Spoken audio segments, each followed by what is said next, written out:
आगे बढ़ते हैं। बांकीपुर के उपचुनाव के लिए नामांकन की प्रक्रिया है। आरजेडी कैंडिडेट रेखा गुप्ता का नामांकन है।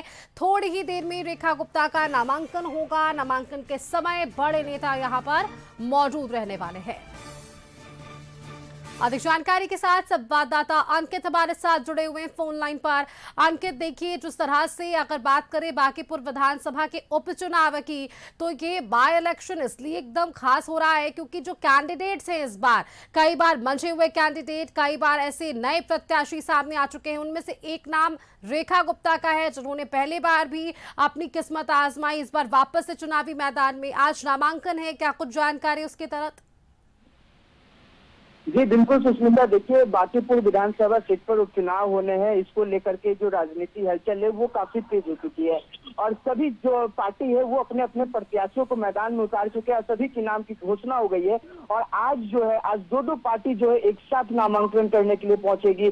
सबसे पहले तो आपको बता दें कि जो बीजेपी से उम्मीदवार है अभिषेक कुमार सिन्हा, वो नामांकन करने के लिए पहुंचेंगे। उसी वक्त 11 बजे जो है राजद से प्रत्याशी रेखा गुप्ता जो है वो भी अपने जो नामांकन करने के लिए पहुंचेंगी 11 बजे। तो कहीं ना कहीं देखा जाए तो इस बार का जो चुनाव हो रहा है उपचुनाव, ये तिनकोनिया उपचुनाव होने वाला है। क्योंकि देखिए एक तरफ जहाँ प्रशांत किशोर खड़े हैं, दूसरी ओर रेखा गुप्ता और तीसरी ओर जो है भाजपा के प्रत्याशी है।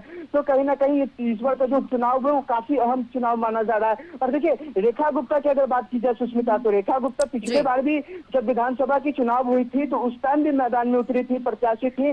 जिस वक्त नितिन नवीन से जो मुकाबला है वो हुआ था, जिसमें रेखा गुप्ता जो है वो सेकंड आई थी। क्योंकि देखिए जो वोटिंग परसेंटेज की अगर बात करें तो मात्र 51,000 का जो फर्क है वो रहा था। तो कहीं ना कहीं इस बार का जो टक्कर है वो काफी अहम टक्कर माना जा रहा है और रेखा गुप्ता नामांकन करने के लिए पहुंचेंगे। उनके समर्थन में बताया जा रहा है कि तेजस्वी यादव भी मौके पर पहुंच सकते हैं और तमाम जो वो राजद के बड़े दिग्गज नेता हैं वो साथ में मौजूद रहेंगे। और देखिए 11 बजे का समय बताया जा रहा है। 11 बजे प्रदेश कार्यालय से निकलेंगी रेखा गुप्ता और वो सीधे सामने जाएंगे और वहां पर जाकर के नामांकन दाखिल करेंगे। नामांकन दाखिल करने के बाद वो रोड शो भी आज कर सकते हैं। तो कहीं ना कहीं देखा जाए तो जिधर एक तरफ जो बीजेपी के प्रत्याशी है अभिषेक कुमार सिन्हा वो अपना दमखम दिखला रही है, तो दूसरी ओर देखा जाए तो रेखा गुप्ता भी इस बार चुनावी मैदान में अपना दमखम दिखलाने को लेकर के लगातार जो प्रयास है वो कर रही है। चुनावी वादे जो है वो बड़े बड़े तो वादे हो रहे हैं, चाहे वो रेखा गुप्ता की बात कर ली जाए या बीजेपी से बात कर ली जाए या फिर प्रशांत किशोर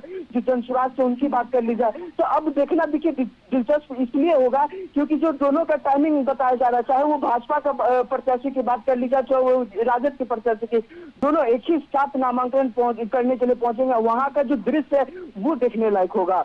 बिल्कुल बिल्कुल, आपने ठीक कहा। अनगिनत इंतजार करना होगा थोड़ा और फिर तस्वीरें और भी स्पष्ट होंगी। बहुत शुक्रिया आपका हमारे साथ जुड़ने के लिए।